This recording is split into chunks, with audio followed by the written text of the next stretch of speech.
You're building their empires. They're not building yours. And in fact, even if one of yours is coming up, you want to compete with them and tear them down. المؤمنون والمؤمنات بعضهم أولياء بعض. By the way, believing men and women are protectors and allies and carers of each other and saviors of each other. Men have to save women, women have to save men. Men have to protect women, women have to protect men. Quran says. Because they're بعضهم أولياء بعض, which means a woman is a man's wali too, and a man is a woman's wali too. They're looking out for men, men are looking out for them. There's a reciprocity. وَالَّذِينَ كَفَرُوا بَعْضُهُمْ أَوْلِيَاءُ بَعْضٍ. Disbelievers are wali to each other. The enemies of Allah are wali to each other. What does this mean? أَيْ بَيْنَهُمْ مَوَدَّةٌ وَالنُّصْرَةٌ يَنْصُرُ بَعْضُهُمْ بَعْضًا. That means they have a love between them, they have a care between them, they have aid and assistance between them, and they aid one another. They help one another. Let me give you a simple example of this in our times.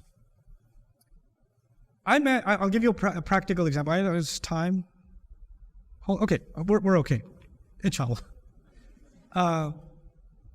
So we move, Muslims move all over the world, right? Muslims are found everywhere. I mean, I jokingly say Pakistanis are found wherever mosquitoes are found.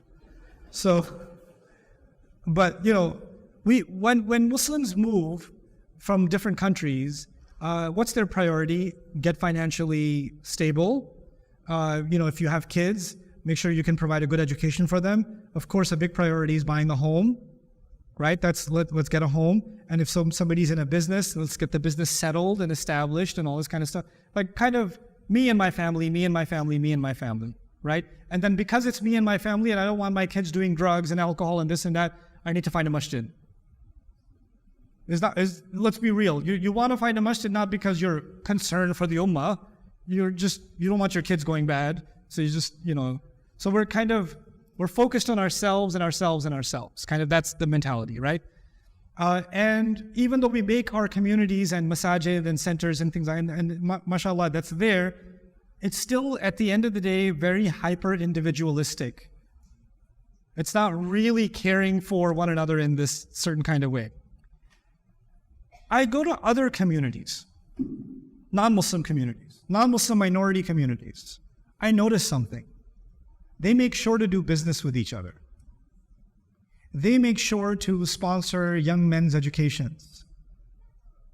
They make sure to they spot a young, like they'll have like a business dinner or whatever, some of the big business people in their community, they'll have a dinner, gala, and some 17-year-old sitting there, and the billionaire will sit on the same table as the 17-year-old and say, what do you do, young man? Oh, I like photography. Show me some of your photographs. Okay, come to my office tomorrow. I have some work for you. They'll give opportunity to each other to build these close ties and to elevate their youth, right? To elevate the next generation. And they'll buy up real estate and then develop that real estate and enhance it. And what do Muslims do? What Muslims do is they go buy a halal chicken place and they want to start their halal chicken restaurant. And then the guy next to us says, that's a good business. I'm going to open one across the street. If that's Habib's chicken, this is Habib's chicken. No. And then so, all right, fine. You got 88 grocery stores, restaurants, and they're all lined up now. They're lined up on the same street. This happens in Chicago. This happens in London. This happens in Australia. It happens everywhere, right? We do this. And we did this 35, 40 years ago. And you come to those neighborhoods 35, 40 years later, how do they look? Better or worse? They look worse. They look like they're in you walked into a time machine. This place didn't change at all. It's exactly the same. And you go to other minority communities that started businesses, and their areas become some of the prime real estate in the entire city, sought after by even international businesses and all of it. Why?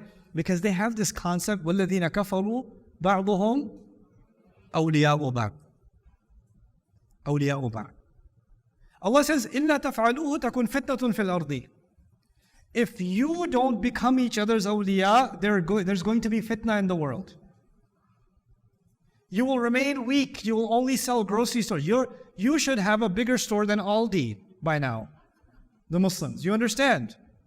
But our neighborhoods dilapidate because we're still hyper-individualistic. We don't think in terms of wilayah. They think in terms of wilayah. They think in terms of compound investments. They think in terms of long-term goals, development goals.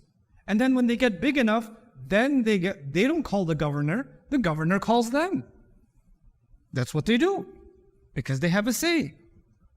There are very few Muslim communities that I've seen that understand the concept of wilayah at the social economic level, like the Somali community in Minnesota. They understand it. Somebody should do a PhD on that community, because they understood something. They work as a block. They work as a block, and they understood the concept of wilayah. But the rest of us, we don't get it. We don't get it. Like, what's our great accomplishment? We're going to build a giant masjid. Okay? Now that we built a giant masjid, now we're going to have a gianter fundraiser to keep the masjid going. Because now the masjid we needed the masjid, now the masjid needs us. Right? But nobody's thinking we need to build businesses, schools, we need to build gyms, we need to build high-end hotels, residences, workspaces, etc., etc., etc., etc.